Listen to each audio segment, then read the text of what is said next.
3장 3절에서 너희가 이같이 어리석으냐 성령으로 시작하였다가 이제는 육체로 마치겠느냐라고 하는 정말 몰라서 묻는 질문이 아니라 그들로 하여금 다시금 고민하게 하는 이제 수사학적인 질문이라고 그러는데요. 이미 답을 알고 있으면서 그들로 하여금 이 답을 고민하게 만드는 기법입니다. 마찬가지로 오늘 7절에도 너희가 다름질 잘 하더니 누가 너희를 막아 진리를 순종하지 못하게 하더냐라고 하는 이 누가라고 하는 누가 막고 누가 다름질을 못하게 방해하느냐라고 하는 것을 이 거짓 교사들의 이 행위를 지금 고발하듯이 지금 말하고 있습니다. 달린다라고 하는 이 달리기 이미지가 참 많이 사용이 됩니다. 에베소서도 그렇고 이 달리는 이미지를 많이 사용하는 것은 당시에 가장 이슈가 되던 것이 이 경기거든요. 올림픽이나 이런 그 경기처럼 다양한 종목은 없습니다만 이것이 사람들이 열광하게 만들었던 그러니까 모든 이야기거리의 소재가 되었던 것이 이 경기인데 그 경기 가운데 특별히 달리기 경기는 그냥 마라톤이 활성화되지는 않았습니다. 우리 지금처럼 이렇게 긴 거리도 아니었고요. 하지만 이 마지막 피날레를 장식하는 경기가 마라톤이었기 때문에 이 마라톤 경기에 대한 관심이 또 상당히 컸습니다. 지금 바울이 말하는 이 달리기는 끝까지 가야 되는 경기이기도 하고 누가 먼저 이 면류관을 차지하느냐라고 하는 우승을 목적으로 하는 경기입니다. 하지만 이 경기라고 하는 시간은 그렇게 짧아요. 긴 시간을 요구하지 않습니다. 승부는 이 짧은 시간에 승부가 납니다. 하지만 이 짧은 시간의 승부를 위해서 사실 선수들은 몇 년의 수고를 합니다. 한 번에 딱 우승을 못하면 그 다음 또는 그 다음이라고 해서 벌써 몇 년을 준비해야 될 수도 있어요. 이 짧은 시간을 위해서 말입니다. 그래서 준비를 하고 이번에는 내가 우승을 하리라 라고 다짐을 하고 선수들이 이 경기장에서 뛰고 있는 겁니다.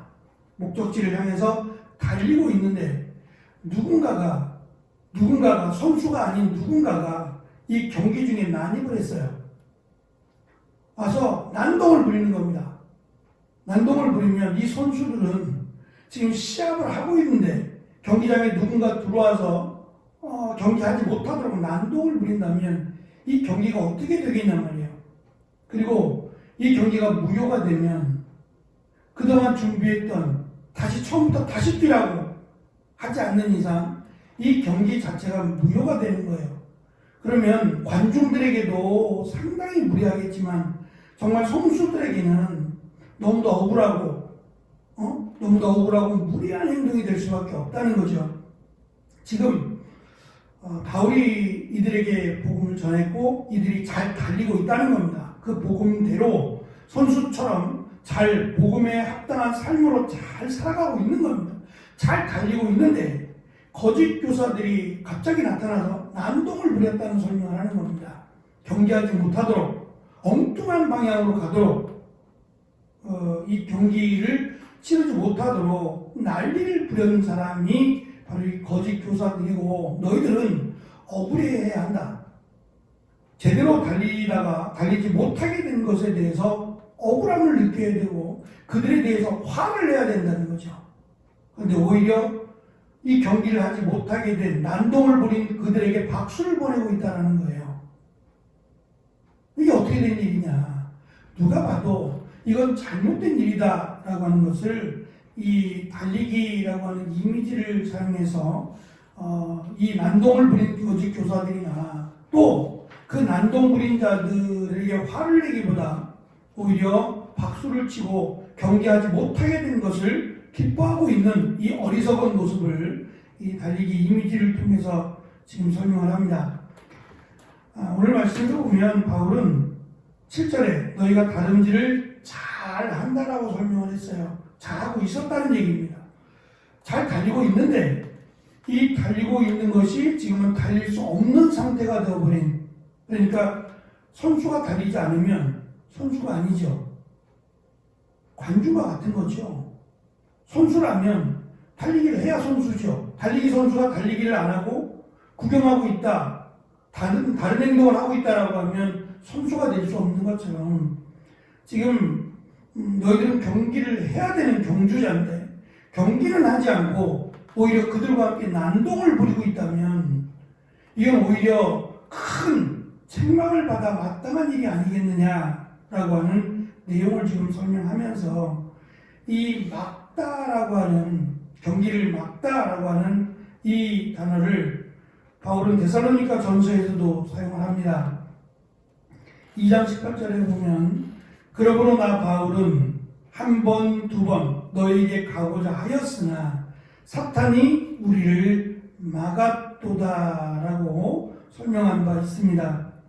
여기서 사탄이 우리를 막았다라고 했던 단어와 동일한 단어예요. 그러니까 이 거짓 교사들의 행동이 지금 마치 사탄의 행동처럼, 사탄의 지금 모습인 것처럼 설명을 합니다. 8절은 다시 말하죠. 이들의 이 권면이 너희를 부르신 하나님에게서 나는 것이 아니라고 말입니다. 그러면 강조한 것처럼 사탄의 계획이고 사탄의 계략이라는 겁니다. 제가 작년인가 말씀을 드렸던 것 같아요. 이 바티칸의 이 신부들이요, 바티칸의 신부들의 이 만행에 대해서 오랜 시간 동안 사실 준비를 하고 고발을 한 겁니다. 더 놀라운 거는 미국의 반응이에요. 이 바티칸의 그 신부들 교황청의 고발인데 이 성적인 또는 이 재물에 대한 이 타락에 대한 고발이에요. 정확한 근거를 찾고 이 근거를 대고 고발을 했어요. 그러면 이슈가 되어야 되는데 이슈가 안 됐어요. 이 책은 베스트셀러가 됐는데 정작 사회의 여론은 이슈가 되지 않았어요. 그러니까 고발한 사람도 또 당연히 이슈가 될 걸 기대했던 사람도 놀라는 거예요. 그러려니 그들도 사람인데 라고 생각하면 이슈화 되지 않았어요. 근데 이제 그 책이 우리나라에 들어와서 저는 같이 중국에 태국에 같이 선교를 나가던 목사님이 이 책을 번역하기로 하고 진작 번역을 마쳤어요. 번역을 마쳐서 저한테 이제 제가 또 책을 늘 구입하다 보니까 이 책에 대한 소개를 목사님이 했어요. 자기 블로그에다가 이 책이 곧 출판됩니다 라고 해서 소개를 했는데 소개하고 나서 1년이 지나도 책이 안 나오는 거예요. 어떻게 된 겁니까? 그러니까요, 이미 번역을 해서 다 넘겼고 자기는 번역료까지 다 받았다고 말씀을 드렸잖아요. 근데 왜 안 나올까요? 혹시 가톨릭이나 이쪽에서 막고 있는 건 아닐까요? 제가 이제 조심스럽게 물었더니 그러진 않을 겁니다. 뭐 출판의 자유가 있는데요 라고 하면서 요번에 번역이 돼서 나왔어요. 그런데 원래 번역되어 나오기로 한 출판사가 아닌 처음 들어보는 출판사에서 번역이 됐어요. 제 생각은 똑같은 회사입니다. 똑같은 출판사인데 공격을 당해서 문제가 되면 이 출판사를 폐쇄할 걸로 생각하고 생소한 출판사에서 출판을 하신 것 같아요. 어쨌든 제가 지금 지난주 금요일 날인가 책을 구입하고 스캔을 하고 아직 읽어보지는 못했어요. 이번 주에 이제 읽어보려고 하는데 그 책의 내용을 이렇게 책을 구입하고 또 이렇게 책을 정리하면서 잠깐 살펴봤는데 예상했던 대로 어마어마한 내용들입니다.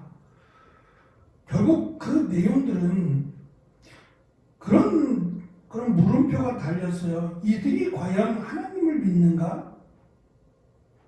라고 하는 물음표 말입니다. 하나님을 믿는다면 과연 이게 가능할까? 라고 하는 생각이에요. 다른 사람도 아니고 정말 하나님의 일을 한다라고 하는 사람들이잖아요.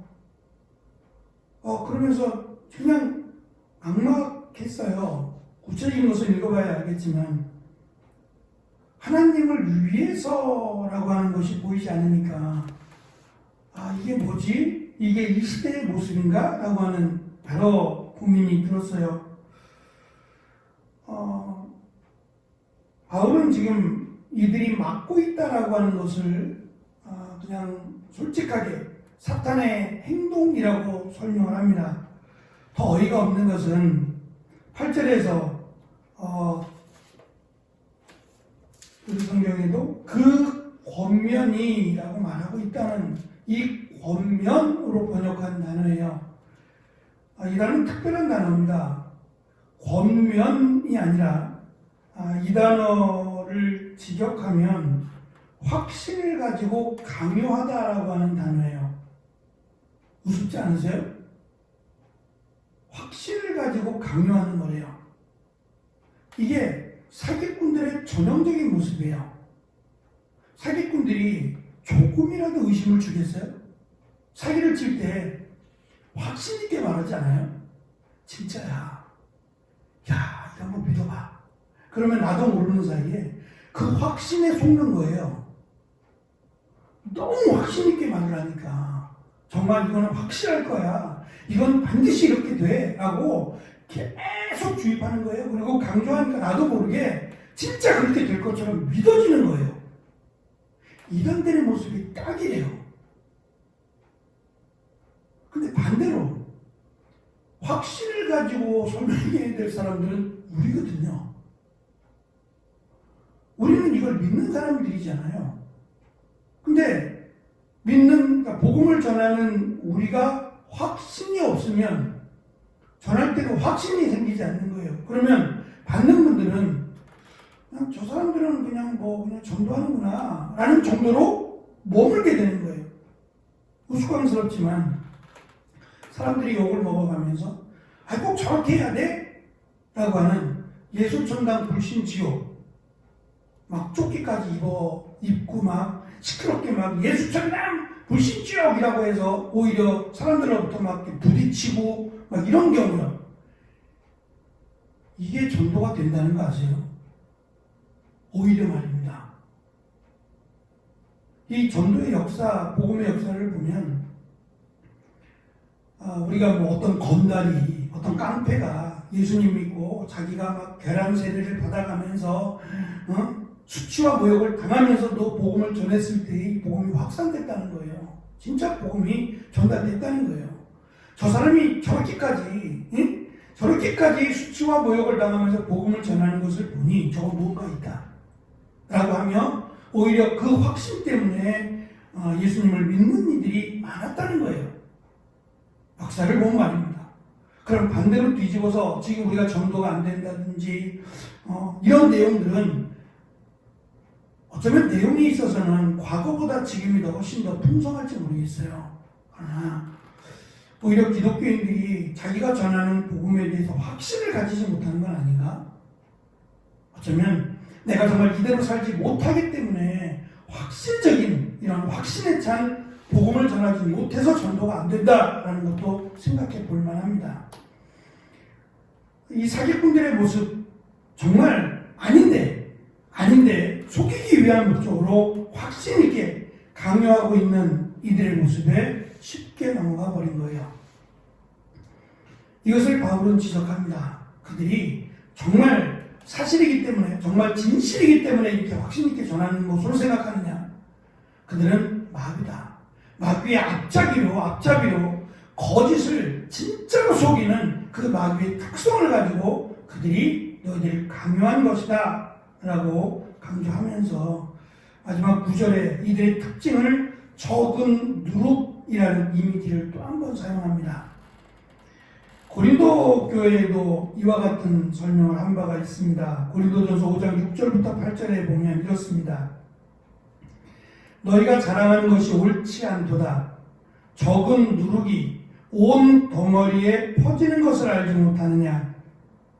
너희는 누룩 없는 자인데 새 덩어리가 되기 위하여 묵은 누룩을 내버리라. 우리의 유월절 양 곧 그리스도께서 희생되셨느니라 라고 바울은 권면한 바 있습니다. 빵과 함께 누룩을 넣는 것은 소량입니다. 하지만 시간이 지날수록 지금은 금방 발효가 돼요. 누룩이 좋으니까 뭐 30분 안에 그냥 금방 발효가 되지만 예전에 누룩은 그렇지 않았어요. 2시간, 3시간을 이렇게 덮어서 보관을 해두면 그것이 한참 지나면 이렇게 부풀어 오르는 것을 보게 되죠. 그렇게 되면 이제는 그 누룩이 섞여버린 빵이 돼요. 하지만 그 전에는 이 누룩 그 부분만 떼어내면 그나마 덜 발효된 발효된 그 밀가루를 만날 수 있게 되는 거죠. 발효가 된 후라면 이 손 쓸 수가 없어요. 이제는 전체가 다 누룩이 스며들었기 때문에 그런 거죠. 적게 보이지만 이 누룩이 별것 아니었어요. 사실은 이들이 들어왔을 때 뭐 많은 인원도 아니고 이들이 처음에 왔을 때는 많은 사람들이 여기에 동화된 것도 아니었어요. 그런데 점점 시간이 지날수록 이 누룩이 확산된 것처럼 너희들이 이 누룩에 의해서 그냥 아예 발효된 것처럼 그렇게 되어 버리는 모습을 바울은 강조합니다. 속히 이 누룩을 떼어내라는 거죠. 그렇지 않으면 이 누룩으로 인해서 모든 이 가루들이 지금 함께 있는 가루들이 다 발효가 될 것이다 라고 하는 내용을 적은 누룩이라고 하는 표현을 써서 다시금 강조합니다. 사소하게 보이는 별것 아니게 보이는 그 작은 것이 언젠가 나를 무너뜨릴 수 있다라고 하는 것을 우리가 잘 알 겁니다. 별것 아닐 수 있어요. 하지만 그 별것 아닌 것이 그것을 그냥 방치하게 되면 그것이 나를 허물어 버릴 수 있다라고 하는 사실을 기억하면서 혹시 나에게 내가 그냥 소홀하게 여기는 이 정도는 이라고 하며 소홀하게 여기는 것은 없는가. 결국 이것이 나를 삼킬 수 있다라고 하는 주의사항으로 받고 하나님 앞에서 또 나를 또 점검할 수 있는, 나를 돌아볼 수 있는 귀한 시간이 되시기를 축원합니다. 기도하겠습니다.